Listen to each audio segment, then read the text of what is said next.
Hi, good morning, everyone. While she's setting up, I just want to get a sense. How many of you have actually been to a nail salon before? Great. Okay, so a lot of folks in the room. So, and what are your first thoughts when you think of a nail salon? What are your first thoughts when you think of a nail salon? Great. Yeah. Smell. Smell. So, what we did, I'm Julia Liou. I'm from Asian Health Services. We're a community clinic here just a few blocks. We are a community health center that has been providing services for over 40 years. And we started to outreach to the nail salon worker population, actually first because we were doing outreach regarding diabetes and the importance of health insurance. So I'm going to share a little bit more about what we did to outreach and what are some of the activities and the approaches that we've been doing with the worker community. So I was doing a little bit of research at Google. What are the latest trends that are going on in the nail salon industry? This is an $8 billion industry, and nail salon and nail products are some of the largest revenue generating. So this is the latest. You can now eat your nail polish. There are, and actually, if you're into Kentucky Fried Chicken, it actually is flavored as KFC. So you can have both, finger-looking good, edible nail polish. In 2015, a New York Times article came out really catapulting this issue around nail salon worker health and labor rights in the industry. And this actual reporter, she came and she spent a good week with us to understand what were the issues that were happening within the population. She had an entire year to do this story, but really this story actually helped to raise the level of awareness within the community about this issue that we've been working on for the past decade. And so the root issue actually is that the products that nail salon workers handle on a daily basis, 6 to 7 days a week, 8 to 10 hours a day, contain known carcinogens and reproductive toxicants. This is just a snapshot of some of the chemicals that are prevalent in nail care products. So you can see things such as formaldehyde, things that preserved your frogs when we dissected them in high school, toluene to phthalates, which have been banned in baby bottle products and many of our water bottles, actually. And the concern actually now is there's been a huge trend. You can see that there are salons that are targeted to young women, young girls. You know, it's something where, you can go and have your baby shower there and your kids can get manis and pedis, your babies, your toes can be painted. And so there's been a lot of concerns because of young developing bodies that are being exposed to these chemicals. But for Asian Health Services, we are most concerned about the workers because of the cumulative and chronic exposures to these products that they handle so frequently. So this is Nung Pham. She's one of the first workers that we actually conducted outreach to. So again, our community health workers were talking about diabetes and trying to do some education, but she kept complaining about how she had such a hard time breathing while she was working. She complained that she had chronic rashes and she was constantly itching. And this story was very, very common from many of the folks that we were conducting outreach to. In fact, to over 100. Folks complained about miscarriages, they complained about they had breast cancer. There were so many stories, and so it wasn't as if there was just one or two people. This was actually practically everyone that we had outreached to. And so what we realized, and even in the clinic, we had clinicians who said, oh, we've had some patients who've come in and they work in the nail salon industry and they're asking us, they're pregnant, should they stop working? But at the same time, this is their livelihood, so how could they stop working? And they were trying to figure out, well, how do we address this? What can we tell them? What are the health tips? What are the health, aspects that we could tell them they can actually address this issue, or can they? So we started noting that this was an epidemic that was happening within the community and would tend to be overlooked. And our clinic, we serve over 27,000 patients annually throughout Alameda County, the 7th populous county in California. And we serve in 12 different Asian languages. And Vietnamese manicurists are part of our patient population. So what we did is we actually started looking into this issue a little bit further. And there was a study that showed, it was done in Boston, that showed that actually workers in the salon industry were experiencing a lot of acute health symptoms. So asthma, headaches, chronic dermatitis. And there were studies also indicating that there were a lot of manicures who were having low birth weights. And a recent study actually showed that Vietnamese manicures were at greater risk of pregnancy complications, including gestational diabetes and placenta previa. And then there's also concerns about cancer. There aren't any studies documenting it. Those usually take quite a long time, 10 to 20 years. But we do have a lot of qualitative stories about this. And we realized that this was something where the workers are kind of like the canaries in the coal mine. And so we really wanted to actually try and address this issue. We know that nationwide, there are about 400,000 nail salon workers. We actually think that's an underestimate. There are quite a few other workers who are not necessarily documented. But we know that of the population, about 58% are of Asian descent. And here in California, up to 80% are Vietnamese. We know in other states like New York, they're Nepalese, they're Korean, they're Chinese. And we know that the vast majority are female, that they're immigrants, that they speak limited English, and many are often very distrustful of their government because of their home country. And we know that on average, the yearly income is less than $23,000, so actually quite low.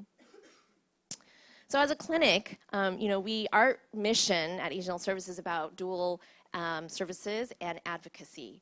And so that means that we are very responsive to the issues that we see within our patient population, and that we actually want to address health, not just within the clinic, but looking at social determinants of health.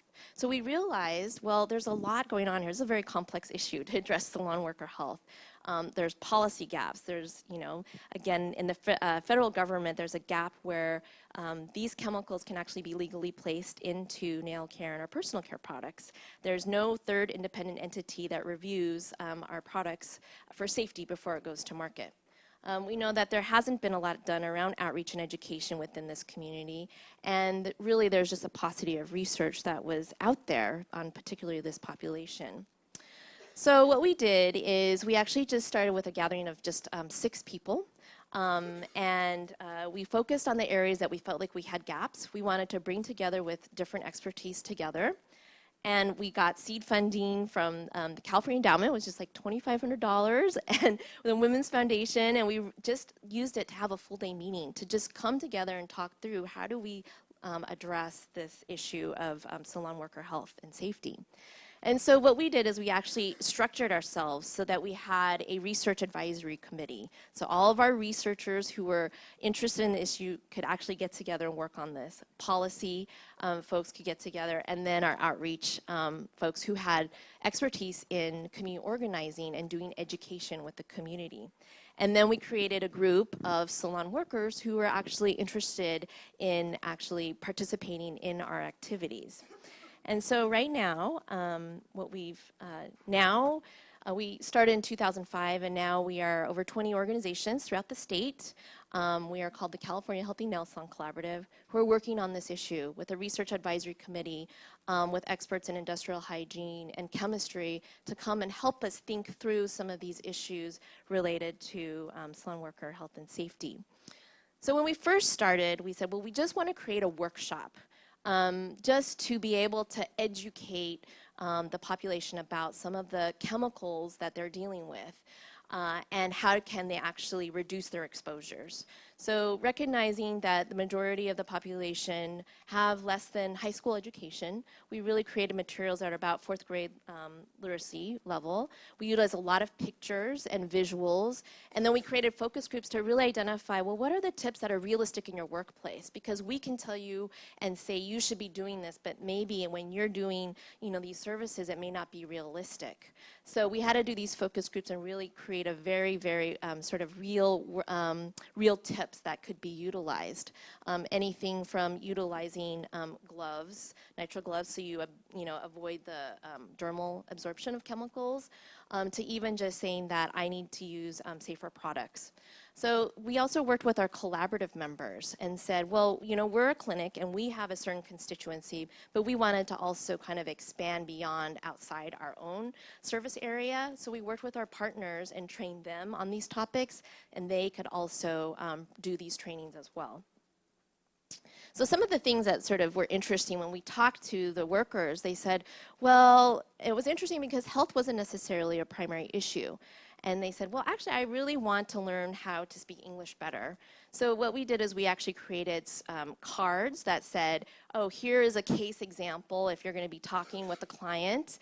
And here are some, you know, phrases that you can use with your client and practice English.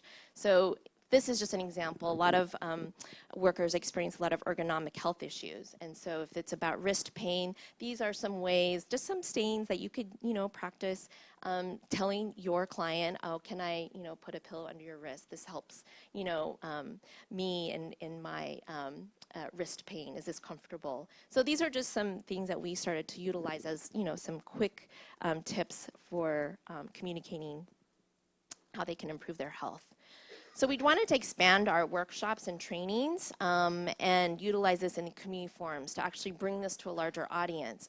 And what was interesting was that we brought it to a larger community setting of salon workers and owners. And what we heard was that folks didn't actually, health was not, again, their priority. It was about their business. It was about, we're getting fined. We're not really sure about how to address, you know, our pay. And so, unfortunately, a lot of health messaging was not getting through. So what we realized is we had to work with the community where they were at, and we had to address these issues first. So we actually spent quite a bit of time looking at what are some of the legal resources. We started teaching them about who is the State Board of Barbering and Cosmetology, what are the regulations, what are the appeals processes, and we had to do that first before we could even get through to talk about health.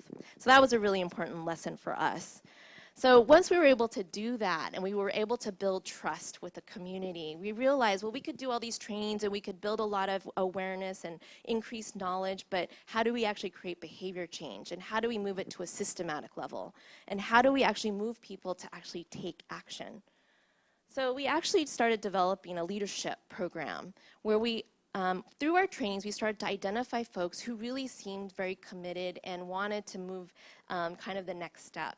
And we actually asked folks, you could apply to a leadership program and where you could receive additional trainings over the next 4 months. And we would work with them. And we developed our curriculum. It was very, very basic. It was almost, the topics were, how do you share your own story? So folks had experienced a lot of health issues, but were very scared to actually tell their story. So we actually created a safe space for them to start doing that. How do you communicate that? How do you even tell your other colleague or your friends and family about this? How do you take notes if you start having people over at your house and you want to have a meeting? Basic tips. And so we started this leadership development program, and we started to see that folks were actually starting to develop some leadership skills and felt a little more empowered. And so from that, we said, well, okay, so what do we do from that? Because now we're starting to really start to build this leadership within the community. And we realized we needed to build a model. We needed to have some kind of solution to really sort of address some of the social factors, because we can educate and we can train, but maybe there's things out of their control, sort of the social determinant factors of health factors that they can't necessarily control. So we actually thought about, well, we need to create a model. And we brought this to the population and asked them. So if we actually started to ban chemicals, people thought, oh, that's too much, you're going to put us out of business, but maybe we could reward folks who are doing the right thing. So we actually created something called the Healthy Nail Salon program. And we actually went to our partners in counties and cities to think through this, because we realized these are local partners. We should start thinking about local strategies. And so what we did is we started creating a pathway. We worked with our policy members who had the expertise to say, well, who should we be identifying as champions? What can we look at? We were able to identify a champion within San Francisco.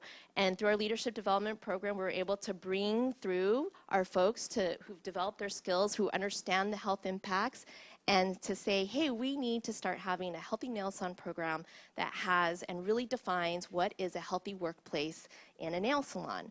And we were able to define a healthy nail salon as the use of safer products that are out there, the use of ventilation, and also being able to train all of the workers and the owners on best workplace practices in health and safety. And so folks came to present this and brought this to the Board of Supervisors in San Francisco, and it was passed. This was actually back in 2009.